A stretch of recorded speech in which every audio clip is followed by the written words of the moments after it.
Probablemente eres adicto y no lo sabes, pero tranquilo. No necesariamente estoy hablando de que estés debajo de un puente o te estés metiendo cosas por la nariz de dudosa procedencia. Estoy hablando de algo que quizás es un poco más incómodo. Estoy hablando de esas cosas que dices que controlas hasta que intentas dejarlas. Y ahí es donde tu cerebro, ese abogado barato que todos tenemos en la cabeza, entra a defenderse. No, pero yo no soy adicto, yo lo dejo cuando quiera. Yo lo hago porque yo quiero. Es solo para relajarme. Solo voy a revisar el teléfono un segundo. Y claro, un segundo. El famoso segundo que comienza viendo la hora y termina 2 horas después viendo a un señor construyendo una casa en la selva con una piedra y 2 palos.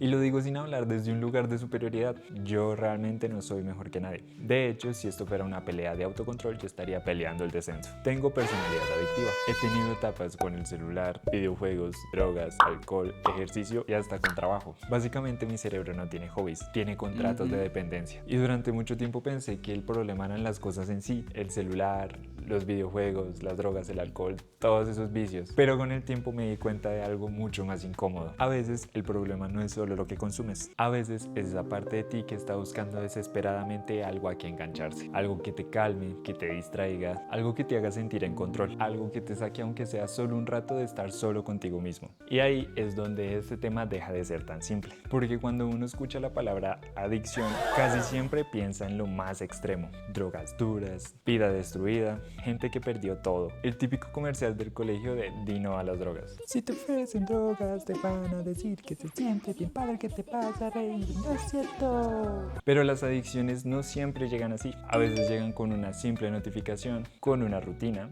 con un me lo merezco, una más y ya. Porque nadie arruina su vida directamente diciendo hoy amanecí con unas ganas bestiales de arruinar mi vida perdiendo el control durante los siguientes 6 meses de forma progresiva.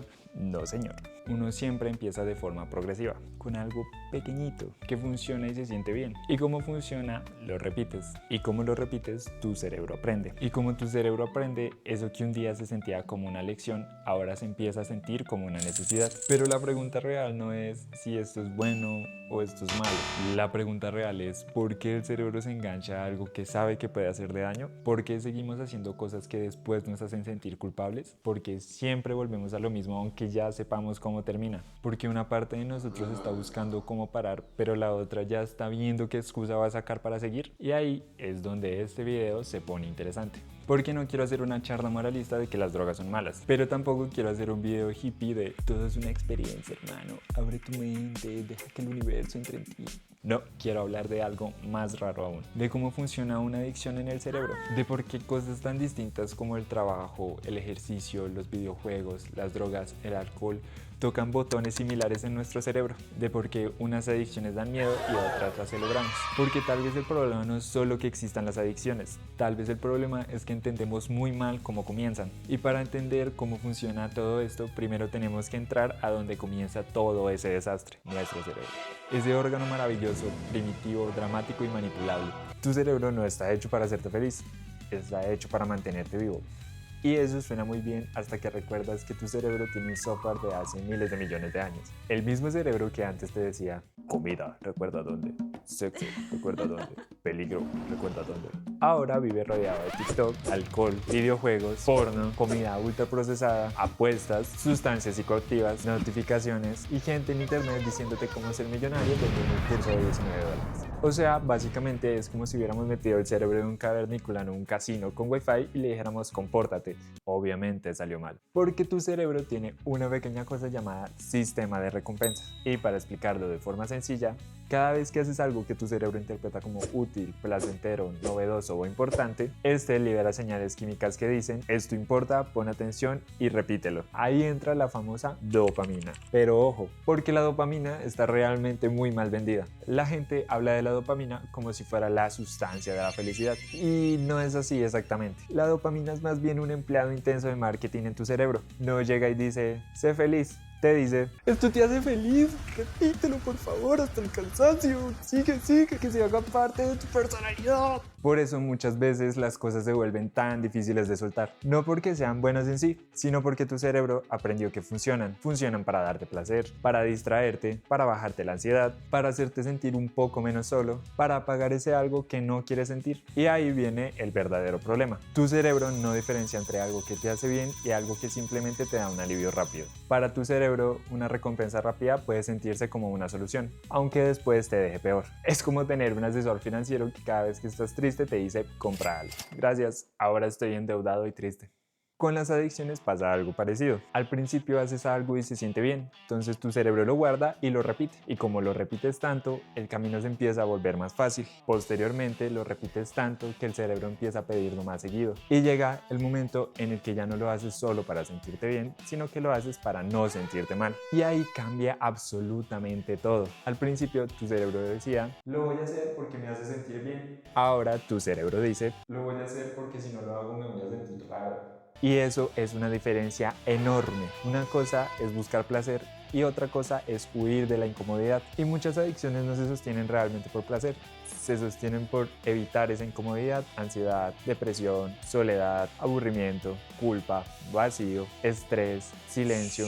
Ese silencio incómodo cuando no hay pantallas, no hay estímulos y tú únicamente estás encerrado con tus pensamientos. Y tu cerebro odia eso. Entonces simplemente busca el botón que ya sabe que sirve. Y ahí, mi querido amigo, es donde aparece la tolerancia. La tolerancia es cuando tu cerebro se acostumbra al premio.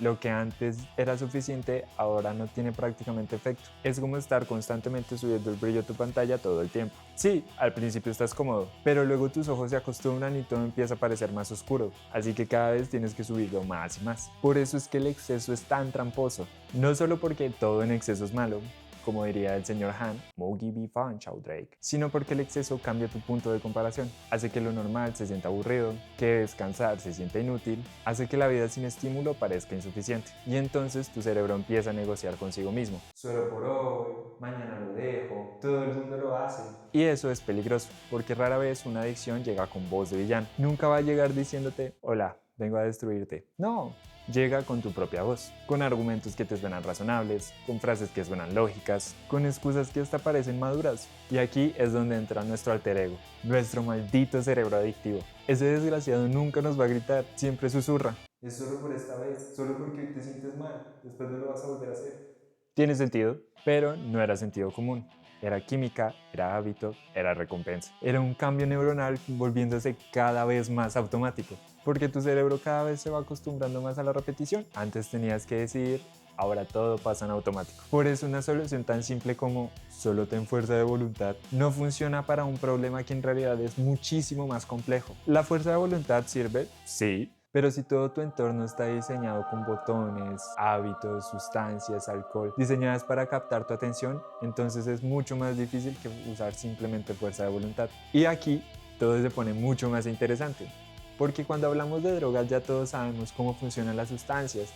Entran en tu cerebro, te hacen sentir, pensar, decir cosas. Pero ¿qué pasa cuando una adicción no entra ni por la nariz, ni por la boca, ni en forma de pastilla? ¿Qué pasa cuando, por ejemplo, entra por una pantalla, por una rutina, por una jornada de trabajo exhaustiva, por el famoso una partida más, mañana descanso? Y ahí es donde empezamos a entender algo que quizás a muchos les parezca demasiado incómodo, y es que no todo lo que altera tu cerebro parece una droga, y no todo lo que parece normal o cotidiano está libre de convertirse en una dependencia. Por eso, antes de hablar de psicodélicos, drogas o cualquier sustancia rara, hay que mirar las adicciones que están más cerca de lo que creemos, las que nos esconden en pastillas, bolsas o callejones, sino en aquellas que viven en tu bolsillo, escritorio, rutina, excusas, y en la parte de tu cerebro que ya sabe exactamente dónde apretar para no sentirse mal.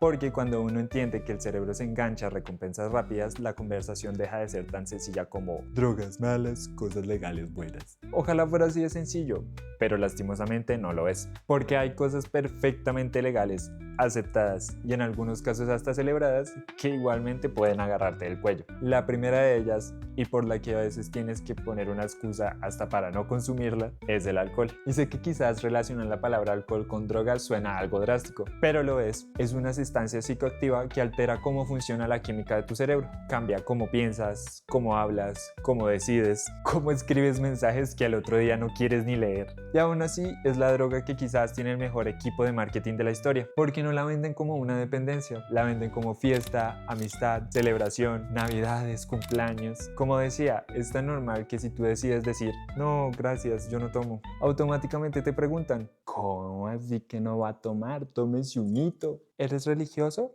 ¿Estás tomando algún antibiótico? No, simplemente no quiero tomar.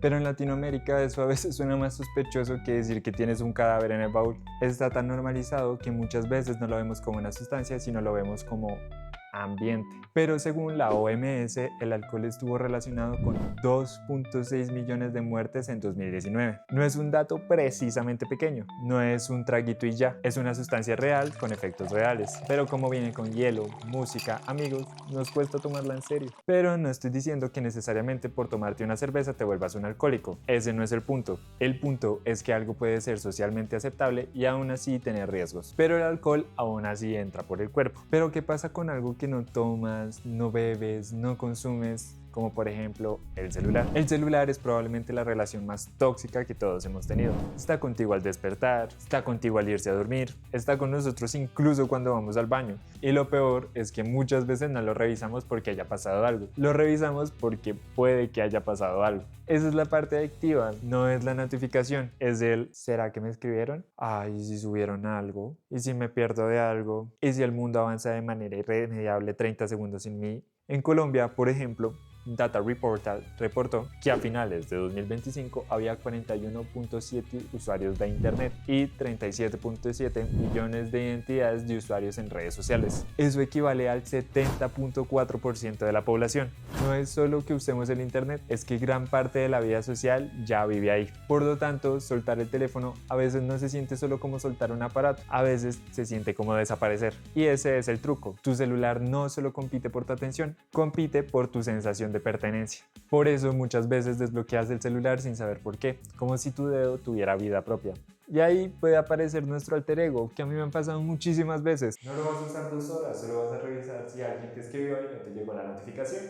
Tiene sentido. Y así como estas dos, hay muchas dependencias que el ser humano ha venido generando a lo largo de estos años. La dependencia a los videojuegos, que aunque hay miles de estudios demostrando que los videojuegos pueden llegar a tener efectos positivos en las personas, también hay otros que demuestran que pasar mucho tiempo en ellos o incurrir en adicción también puede tener efectos muy negativos. El típico, ¿cómo me voy a ir a dormir con una derrota? Pero también está la adicción a la masturbación y la pornografía. La adicción que todos los hombres camuflan como el famoso Vladimir, para poderme ir a dormir, poder descansar, generan una dependencia. O, una de las menos habladas, la adicción al trabajo. Porque sí, está bien trabajar, esforzarse, tener metas, pero cuando tienes jornadas exhaustas de 12, 15 horas y no puedes parar porque te sientes culpable, esto ya es algo más. Y aunque te sientas destrozado, derrotado, que no puedas más, mucha gente te va a admirar y va a creer que lo que estás haciendo es ambición, cuando en realidad solo trabajas hasta la muerte para no sentir que no eres productivo. Y entonces llegamos al tema que hace que todos se comporten raro, las drogas. Pero para centralizarlo un poco,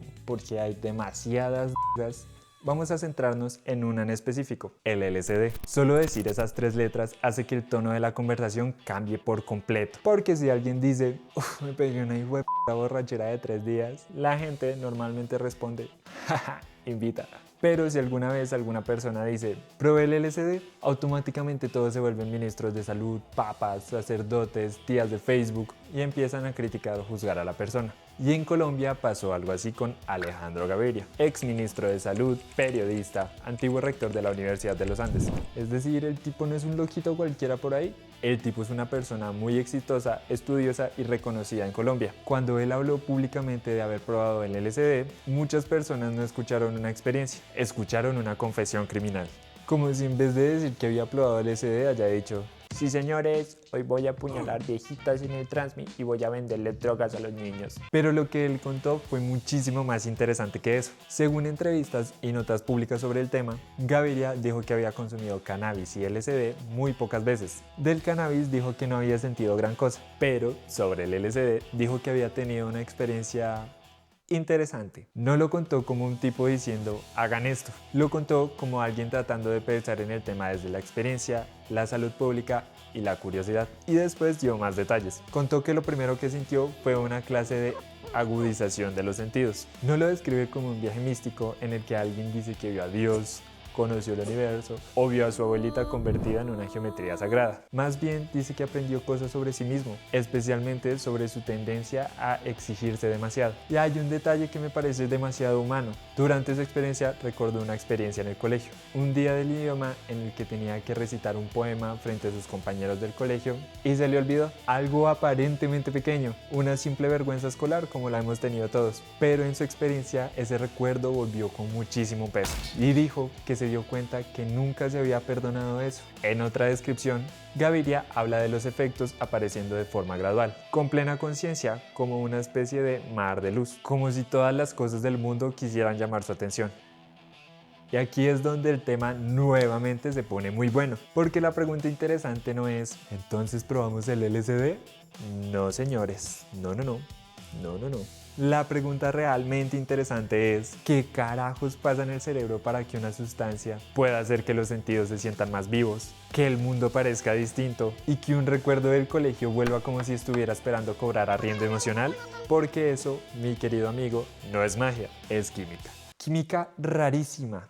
Sí, pero finalmente química. El LSD pertenece a los psicodélicos clásicos y una de las claves de sus efectos principales está en la serotonina, especialmente en un receptor llamado 5-HT2A. Sí, el nombre suena como contraseña de router, pero quédate con esto. Ese receptor participa en cómo el cerebro procesa percepción, pensamientos, emoción y sentido de la realidad. Entonces, cuando el LSD interactúa con ese sistema, no es simplemente que ves cosas, es mucho más complejo. Tu cerebro empieza a procesar la información de manera distinta. Es como si normalmente tu cerebro tuviera un portero en la entrada que dice: tú entras, no, ese recuerdo, oye, este color, normal. Ey, estamos en que pase bajito, ese pensamiento al archivo. Pero con el LSD ese portero se va a almorzar y de repente entra todo. Los colores, los sonidos, las emociones, los recuerdos, las asociaciones raras, la sinestesia, que es cuando se te cruzan los sentidos y puedes escuchar un color. De repente la pared que antes parecía normal, ahora parece que tiene más personalidad que los influencers que suben videos de lifestyle. Por eso mucha gente que ha consumido LSD habla de sentidos intensificados, patrones visuales, cambios en la percepción del tiempo, emociones muy fuertes o recuerdos apareciendo de manera inesperada. No necesariamente porque el LSD te muestre la verdad, sino porque cambia el filtro con el que tu cerebro organiza la realidad. Estudios de neuroimagen han encontrado que el LSD modifica la conectividad cerebral, reduce conexiones en redes más asociativas y aumenta conexiones en sistemas sensoriales y somamotores. Además, el bloqueo del receptor 5-HT2A puede bloquear los efectos subjetivos y neuronales del LSD. Traduciéndolo a idioma humano, tu cerebro deja de funcionar como una oficina organizada con carpetas, horarios y funcionarios cansados y se vuelve más una fiesta donde se mezclan todos los departamentos. El de recuerdo habla con los colores, el de emoción baila con los de los sonidos y el de viejos recuerdos es como ese tío borracho en medio de la reunión. Ya estamos todos reunidos. Quiero que me escuchen. Y por eso es que una experiencia de LSD puede sentirse hermosa, profunda, absurda, intensa o tal vez hasta aterradora. Y aquí aparece otro concepto que también es muy interesante, la red por defecto del cerebro. La parte que está construyendo todo el tiempo quién eres. Yo soy así, esto me pasó, esto me da vergüenza, me gusta esto no. Ese narrador puede ser muy útil, pero también puede ser un desgraciado. Porque a veces no narra tu vida, a veces la secuestra. Y te está repitiendo los mismos errores, los mismos miedos, las mismas inseguridades, una y otra vez. Y algunos estudios psicodélicos han explorado cómo estas sustancias pueden alterar temporalmente redes cerebrales relacionadas con pensamiento autorreferencial, memoria autobiográfica y el sentido del yo. Por eso, cuando Gaviria dice que recordó una experiencia vergonzosa del colegio y la conecta tanto con autoexigirse, no suena demasiado raro. No es que el LSD haya metido un recuerdo nuevo, es que puede que haya cambiado la forma en la que ese recuerdo se conectaba con su identidad. Y claro, eso puede sonar fascinante, pero, y aquí viene el pero más importante de todo el video, que algo sea fascinante no significa que sea seguro, que algo sea profundo no significa que sea recomendable, que algo tenga potencial terapéutico en contextos clínicos no quiere decir que vayas a tu casa a organizar un ritual con música, LEDs y un amigo que te dice tranquilo, yo te cuido que esté peor que tú. No funciona así. Una experiencia experiencia psicodélica puede ser hermosa, pero también puede ser horrible. Puede aparecer ansiedad, miedo, paranoia, confusión, sensación de perder el control, puede que te tengas que enfrentar a recuerdos difíciles o incluso a emociones demasiado intensas. Y en personas vulnerables con ciertos antecedentes de salud mental o en contextos inseguros, el riesgo puede ser muchísimo mayor. La DEA advierte que los psicodélicos pueden producir miedo, depresión, ansiedad, paranoia y que algunos de estos efectos pueden llegar a ser prolongados. Entonces no, este no es el momento hippie del video. Vayan y despierten la conciencia, hermano. No, el punto es mucho más adulto que eso. El punto es que podríamos hablar de estas sustancias sin tener únicamente dos respuestas igualmente estúpidas. No, mijo, si usted prueba eso, su vida se acabó. Te vas a volver un drogadicto. Todo es medicina, hermano. El universo provee. No, hay algunos matices. Hay riesgos, hay investigación, hay experiencias personales, hay usos clínicos bajo condiciones controladas, hay contextos peligrosos, hay gente a la que le puede ir bien o hay gente a la que le puede ir muy mal. Y hay una diferencia radical entre hablar de algo con curiosidad o promoverlo, porque esa no es la idea. La idea es entender por qué nos cuesta tanto hablar de algo que altera el cerebro. Y aquí viene la doble moral otra vez, porque cuando el alcohol altera el cerebro lo llamamos fiesta, cuando el celular altera tu atención lo llamamos vida moderna, cuando el trabajo altera tu identidad lo llamamos ambición, pero cuando el LSD altera tu percepción por un momento lo llamamos locura. Y sí, yo sé que son cosas distintas, no tienen los mismos riesgos, pero todos nos obligan a mirar una pregunta mucho más profunda. ¿Qué tan fácil es modificar la manera en la que percibimos la realidad? Porque si una sustancia puede cambiar por algunas horas la manera en la que percibes los colores, pensamientos, recuerdos y hasta el sentido del yo, imagina lo que pueden hacer los mismos hábitos repitiéndose todos los días. Años enseñándole al cerebro que el aburrimiento está mal y que este se cura con el celular, que la tristeza se cura con alcohol, que la inseguridad se cura con trabajo. Y ahí está el punto. El LSD es impactante porque altera la mente de forma evidente, pero muchas cosas alteran la mente de forma silenciosa, más lenta, más cotidiana, más vendible, más aceptable. Y por eso este video realmente no va de si algo es bueno o malo. Como dije, va de algo mucho más incómodo. La relación que construimos con todo lo que usamos para cambiar la forma en la que nosotros nos sentimos. Porque al final casi todo consumo tiene una intención y eso no siempre está mal. El problema empieza cuando ya no eliges, cuando lo necesitas, cuando justificas, cuando algo que comenzó como curiosidad, placer o alivio se convierte en una forma de no mirar lo que te pasa. Después de hablar de dopamina, hábitos, adicciones y cerebros haciendo cosas rarísimas, la conclusión no puede ser tan simple como que las drogas son malas, ni tampoco todo está bien, haz lo que quieras. No, la conclusión es muchísimo menos cómoda. Cualquier cosa puede convertirse en una cárcel si lo usas para escapar de ti mismo. Y eso no significa que todo sea malo.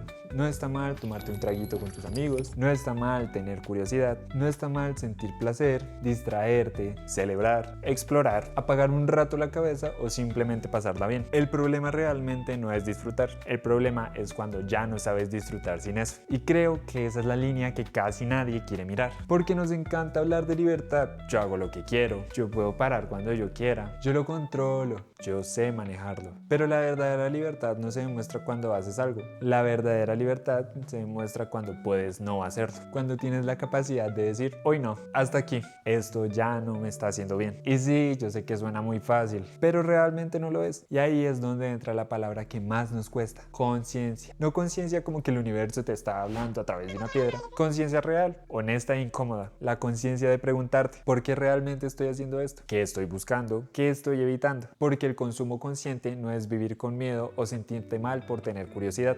Es entender que no todas las personas reaccionan igual, que lo que para una persona parece ser una experiencia aislada, para otra persona puede ser una puerta difícil de cerrar. Y eso aplica para las drogas, pero también para cualquier cosa que te dé placer, alivio, identidad o escape.